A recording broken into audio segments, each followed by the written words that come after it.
आप देख रहे हैं फ्रीडम एक्सप्रेस। मैं हूं अजहर बारी। किसानों का जो प्रोटेस्ट है, किसानों का जो एजिटेशन है, वो साफ तौर पर उसने अपना ये संकेत दे दिया है कि वो किसी भी कीमत पर पीछे हटने वाले उस वक्त तक नहीं है जब तक केंद्र सरकार उनकी मांगों पर विचार नहीं करती है और ये जो काला कानून है इसको वापस नहीं लिया जाता है।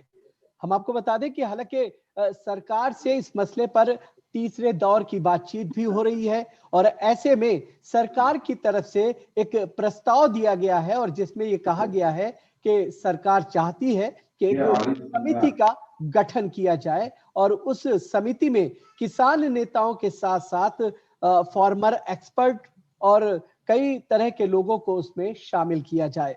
हालांकि बड़ी बात यह है कि किसानों ने सरकार के इस प्रस्ताव को पूरी तरह से खारिज कर दिया है और दिल्ली के चारों तरफ जितने भी बॉर्डर हो सकते हैं, दिल्ली के हजारों की संख्या में किसान डटे हुए हैं। उन्होंने अपनी मंशा को पूरी तरह से साफ कर दिया है। लेकिन इस पूरी स्थिति के बीच में अगर एनडीए को देखा जाए, क्योंकि अगर प्रधानमंत्री नरेंद्र मोदी और सत्तारूढ़ दल भारतीय जनता पार्टी अपने रुख, अपने स्टैंड में किसी तरह की नरमी अगर नहीं दिखाता हुआ दिख रहा है, तो ऐसे में किसानों ने भी अपने रुख को काफी सख्त किया हुआ है। यही वजह है कि किसान नेता ये कहते हुए अब नजर आ रहे हैं कि वो किसी भी कीमत पर पीछे हटने वाले नहीं हैं। आज हम इसी चीज को समझने की कोशिश करेंगे, ये भी जानने की कोशिश करेंगे कि क्या ये जो सरकार का फैसला है, खास तौर से ये जो किसानों को लेकर के 3 अहम कानून लाए गए थे, जो कानून है फिलहाल वो सरकार के लिए एक तरह से गले की हड्डी बन गए हैं। अपने सहयोगी अब इस बात से नाराज होते हुए नजर आ रहे हैं। हमारे साथ इस पूरे मुद्दे पर बातचीत करने के लिए मौजूद है वरिष्ठ नेता हैं महाराष्ट्र की राजनीति में, और ये कहा जा सकता है कि किसानों के लिए जो संघर्ष महाराष्ट्र की धरती पे होता रहा है उसको लेकर के राजू शेट्टी उसका नेतृत्व करते हैं। पूर्व सांसद हैं हम। राजू शेट्टी जी, आपका बहुत बहुत स्वागत करते हैं। नमस्कार। नमस्कार राजू जी, सबसे पहले हम आपसे, चूंकि जिस तरह के हालात बने हुए हैं, पूरी दिल्ली के जितने भी बॉर्डर हैं वो जाहिर है कि किसान नाराज हैं इस पूरे कानून से। आप इस कानून को किस तरह से देख रहे हैं? आप क्या राय रखते हैं जो चीजें घट रही हैं इस वक्त? एक तो केंद्र सरकार बार बार ढोल पीट कर बता रही है कि ये जो 3 कानून हमने लाया है वो किसानों के लिए लाया है, किसानों के हित के लिए लाया है। और कई सालों से, बरसों से किसान गुलाम था, अब उसको हम आजाद है। लेकिन असल में किसी भी किसान नेता ने या कोई किसान संगठन हो या कोई इंडिपेंडेंट किसान ने भी कभी मांग नहीं की थी कि इस तरह से ये कानून किसानों के लिए आया। ये कानून इन्होंने लाया है जो कारपोरेट हाउसेस है, जो उद्योगपति है, उनके लिए लाया है। क्योंकि लॉकडाउन के कार्यकाल में पूरी इकोनॉमी ध्वस्त हो चुकी है और इसमें बहुत सारे लोगों का कारोबार घाटे में चला गया।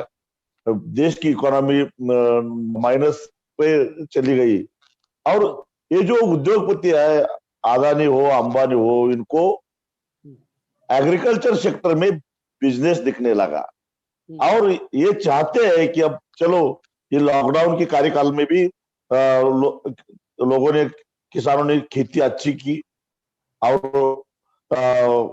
जो दुकान चली वो भी अगर अनाज की दुकान चले या मेडिकल दुकान चले, बाकी सब धंधा बंद हो चुका था। तो अब ये बिजनेस करना चाहते हैं एग्रीकल्चर सेक्टर में और इसलिए किसानों को लूटने के लिए इन्होंने एक साजिश बनाई सरकार के साथ और ये चाहते हैं कि स्टॉक लिमिट खत्म हो, कॉन्ट्रैक्ट फार्मिंग में किसानों को नोचने की सहूलत मिले और साथ ही साथ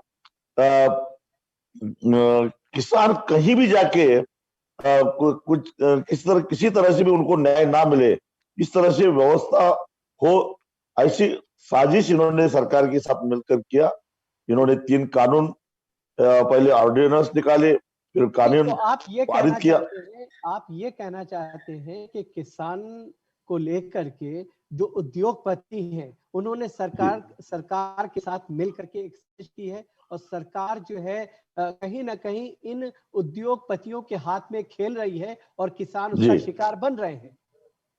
सही बात है कि उद्योगपति के हाथ का एक खेल चल रहा है और वही सरकार बंदर की तरह नाच। हाँ। पता नहीं मुझे सरकार ऐसा क्यों कर रही है, क्योंकि इनको कम से कम इतना तो पूछना चाहिए था, ये किसानों आपके लिए हम ये कानून ला रहे हैं, क्या ये कानून आपको पसंद है, इसके तुम्हारी राय क्या है। जब इन्होंने जून महीने में ऑर्डिनेंस निकाला तो अखिल भारतीय किसान संघर्ष समन्वय समिति की तरफ से, जिसमें 250 से भी ज्यादा किसान संगठन शामिल है, हमने बार बार चिट्ठी लिखी प्रधानमंत्री जी को, कृषि मंत्री जी को, कि हमको बुलाओ, हम कुछ कहना चाहते हैं, हम कुछ सुझाव देना चाहते हैं। लेकिन इन्होंने हमें बुलाया नहीं, हमारी चिट्ठी पढ़ी तक नहीं। और जब संसद में कानून पारित हो गए उसके बाद फिर हमने चिट्ठी लिखी, फिर भी इन्होंने इसकी तरफ नजरअंदाज कर दिया। तो दिल्ली आने के सिवा हमारे पास कोई और विकल्प था नहीं, इसलिए हमने कॉल कर दिया 26 नवंबर को कि देश के कोने कोने से जितने भी किसान हो, जैसे भी जो भी व्यवस्था हो, व्यवस्था लेकर अपने अपने निजी वाहनों के साथ दिल्ली आओ। और इतने सारे लोग दिल्ली आ गए। अब गलती सरकार ने की है, अब वो गलती सुधारने की जिम्मेदारी उनकी है। आप मानते हैं कि सरकार ने गलती की है? जरूर गलती की है, क्योंकि ये अगर किसानों के साथ बात करते, किसानों को पूछते, हम ये चाहते, ठीक है आपने 3 कानून लाए हैं, हम यही चाहते थे कि जो एमएसपी है वो एमएसपी सिर्फ कागज पे रहता है, किसानों को मिलता नहीं है। और देखिए सरकार किस तरह से यहाँ एक तरफ गन्ना है, गन्ने की एफआरपी है, वो एफआरपी अगर नहीं मिलती है तो उस चीनी मिल के खिलाफ कानूनन कार्रवाई होती है वो उसके। लेकिन क्योंकि एफआरपी है, फेयर एंड रेम्युनरेटिव प्राइस है, और बाकी फसलों को एमएसपी है, मिनिमम सपोर्ट प्राइस है, ये सिर्फ कागज पे रहता है। हम चाहते हैं कि ये भी एसएमपी हो, स्टैट्यूटरी मिनिमम प्राइस हो। अगर स्टैट्यूटरी मिनिमम प्राइस होता तो कोई अगर ट्रेडर हो या सरकार हो, एमएसपी से या कम दाम में अगर अनाज खरीदता है तो उसके खिलाफ एमएसपी पे भरोसा दे रही है, सरकार जो एमएसपी पे भरोसा दे रही है, आपको लगता है कि सरकार जो है सिर्फ भरोसा दे रही है? नहीं, सरकार एमएसपी पे भरोसा दे रही है, एमएसपी कायम रहेगा कह रही है, लेकिन एमएसपी तो जिन नेहरू का ये विरोध करते हैं, नेहरू जी के कार्यकाल से ही एमएसपी चलती आ रही है। हाँ। उसमें कोई ये नहीं है। हाँ। लेकिन ये एमएसपी कागज पे रहती है। हाँ। हम ये चाहते हैं कि इसको कानूनन आधार मिले।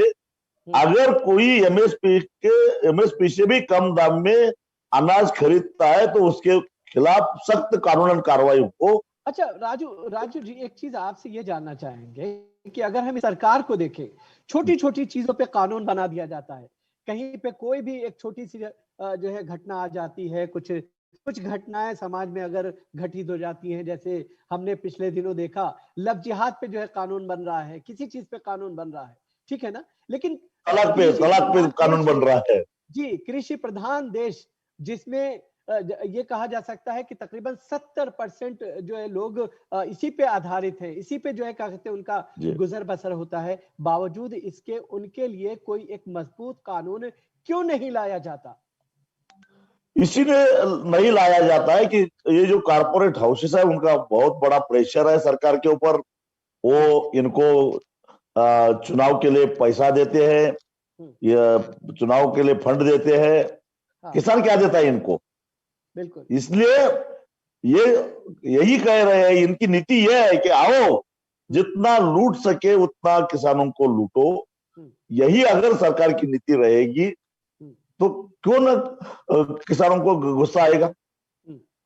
इसीलिए किसान खपा है और वो चाहता है कि अब हम पीछे नहीं हटेंगे, नहीं तो इन्होंने हमें बर्बाद तो कर ही लिया है, अब बर्बाद होने से क्या बचा है, तो मरते मरते लड़ते लड़ते मरेंगे, इस ढंग से अब किसान तैयारी करके दिल्ली पे आ गया है। बिल्कुल सही है। तो यानी तमाम तैयारियों के साथ किसान दिल्ली की तरफ जो है ये कूच है, वो जाहिर है कि तमाम तैयारियों के साथ है। लेकिन थोड़ा सा और इस चीज को अगर हम समझना चाहें आपसे, क्योंकि अब सरकार ये कह रही है कि हम बातचीत करना चाहते हैं, बातचीत के 3 दौर हो चुके हैं, ऐसे में आपको लगता है कि किसी तरह से कोई मामला बनता हुआ दिखेगा? ये भी सरकार की एक नौटंकी है। हाँ 6 महीने में सो गए थे क्या? हाँ बार बार हम मांग कर रहे थे, हाँ मीटिंग बुलाओ, हमें बुलाओ, हम कोई कुछ कहना चाहते हैं, हमारी कुछ मंशा है, बात करने की इच्छा है, क्योंकि आखिर सरकार सरकार होती है। नहीं तो सरकार के खिलाफ सरकार मीटिंग के नाम पर नौटंकी कर रही है, नौटंकी कर रही है। हाँ, या आप ये नौटंकी, कर, हाँ ये सरकार नौटंकी कर रही है। इनको इस कानून में कोई भी संशोधन करना नहीं है, करना नहीं चाहती है, और इसी तरह से जैसा उन्होंने पारित किया है वही कानून हमारे ऊपर थोपना चाहती है, लेकिन हम ये बिल्कुल मानेंगे नहीं है। लेकिन जिस तरह के संकेत इस वक्त प्रधानमंत्री या भारतीय जनता पार्टी की तरफ से दिए जा रहे हैं, उससे साफ लगता है कि शायद सरकार बैक फुट पे न जाए, लेकिन हालात ऐसे जो है बनते हुए दिख रहे हैं कि शायद सरकार को सोचना भी पड़ सकता है। और किसानों ने जिस तरह से अपना रुख दिखाया है इस पूरे मामले में, आप इस पर क्या कहेंगे?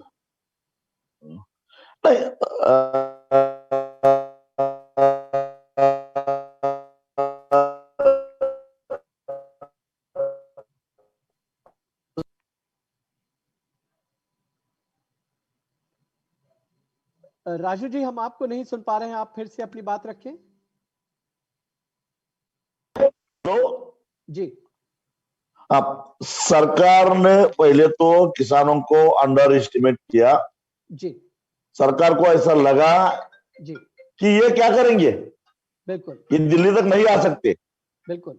हमने पूरा देश को हम जीत चुके हैं, हर एक राज्यों में हमारी सरकार है, ये किसान क्या करेंगे।